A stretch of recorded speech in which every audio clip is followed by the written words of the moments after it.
নমস্কার। রান্না উইথ রিয়া চ্যানেলে আপনাদের সকলকে স্বাগত জানাই। আজকে আমি আলু পটলের মশলা কষা রান্না করছি, আর সেই জন্যে পটলগুলোকে এই রকমভাবে কেটে নিতে হবে। তারপর পটলটার মধ্যে লবণ হলুদ দিয়ে কিছুক্ষণ মাখিয়ে রেখে দেব। নুন আর হলুদটা মাখিয়ে রেখে দিলে পটলটা কিছুটা জল বের করে দেবে। আর এরপর আমি নিয়ে নিচ্ছি আলু আর মুখি কচু। আলু আর মুখি কচুগুলোকেও আমি এইরকমভাবে কেটে নিয়েছি, আর এটার মধ্যেও কিন্তু আমি নুন আর হলুদ মাখিয়ে রাখবো। এর সঙ্গে আমি নিয়েছি সয়াবিনটাকেও ঠিক একই রকমভাবে নুন হলুদ মাখিয়ে রেখে দিয়েছি।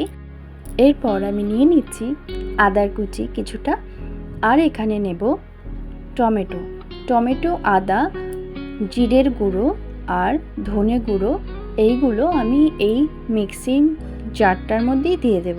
দিয়ে সম্পূর্ণ মশলাগুলোকে একসাথে পেস্ট করে নেব। আর এখানে নিয়েছি শুকনো লঙ্কা, ধনিয়া, মৌরি, জোয়ান, জিরে। এইগুলোকে আমি শুকনো কড়াইতে ভেজে নেব। ভেজে এটাকে আমি গুঁড়ো করে রেখে দেব। এই তরকারিটা রান্নার আসল মশলাই হলো এটা। এই মশলাটা দিয়ে আপনারা যে কোনো রান্না, নিরামিষ রান্না করতে পারেন, খুব ভালো ফ্লেভার আসে। তো এটাকে আমি একটু ভেজে নিয়ে তারপর গুঁড়ো করে নেব। দেখুন গুঁড়োটা ঠিক এই রকম হবে, খুব বেশি মিহি হবে না। এরপর আমি কড়াইতে তেল গরম করে নিয়েছি, আর দিয়ে দেব এক এক করে সব সবজিগুলো। মানে আলু আর মুখি কচুটা আমি আগে ভেজে নিয়েছি। তারপর এটা যখন লাল হয়ে আসবে, একদম লাল হয়ে আসার পর এটাকে আমি নামিয়ে দিয়ে দেব সয়াবিনগুলোকে আমি একটু ভেজে নেব, ঠিক একদম লাল লাল করে ভেজে নেওয়ার পর তুলে নেব আবার। এরপর আমি ভাজবো পটলটা সবার লাস্টে ভাজছি। এবার পটলটাও যখন এরকম লাল হয়ে আসবে তখন এটা নামিয়ে নিলাম।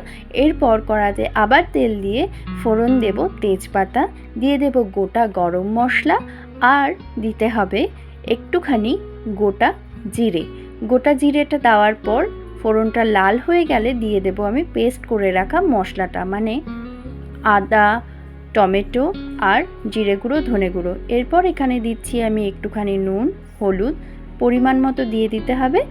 আর দিয়ে দেব, আপনারা চাইলে এখানেই লঙ্কার গুঁড়ো অ্যাড করে দিতে পারেন। আর একটুখানি চিনি দিয়েছি আমি। ভেজে রাখা সবজিগুলো দিয়ে দিলাম, দিয়ে মিক্স করে নেব। মিক্স করে নিয়ে তারপর কিন্তু কিছুক্ষণের জন্য এটাকে ঢাকা দিতে হবে। আর তার আগে দিয়ে দেব 1 চামচ ভরে ওই গুঁড়ো মশলাটা।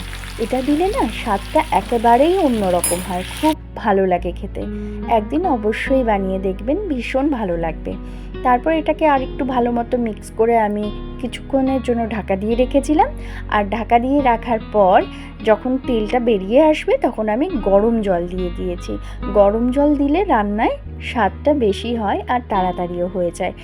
জলটা কিন্তু অল্প পরিমাণে দেব, তার কারণ এটা যেহেতু মশলা কষা, তাই জন্য বেশি ঝোল কিন্তু থাকবে না, একটু অল্প ঝোল থাকবে, সামান্য ঝোল থাকবে, আর একটু শুকনো শুকনোও হবে।